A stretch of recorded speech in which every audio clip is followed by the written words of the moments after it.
danes tukaj na naši kmetiji gostimo konferenco Hosted by Family za namestitvene objekte, ki jih vodijo manjša družinska podjetja.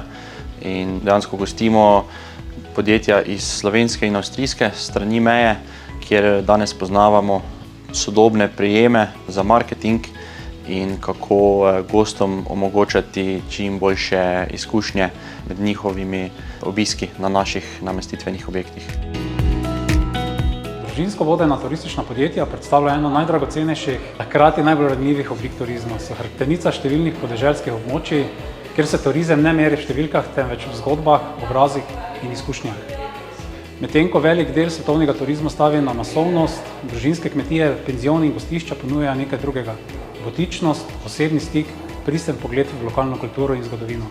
Takšna podjetja so pogosto del večgeneracijske zgodbe, nastala iz kmetij, preoblikovana skozi leta, a še vedno globoko vpeta v skupnost in krajino.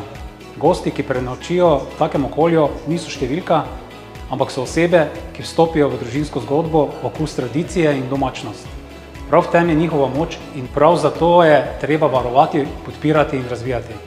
Na čezmejnem območju Slovenija-Avstrija je ta dediščina še posebej bogata. Tukaj ni turističnih meja, le regije, območja, skupno zgodovino, kulinariko in pristopi, ki se lahko učijo druga od druge. Projekt Hosted by Family je čudovita priložnost za izmenjavo dobrih praks, za gradnjo mreže med tistimi, ki imajo resnično voljo ohranjati živo kulturno krajino, prenesti svoje znanje na mlajše generacije.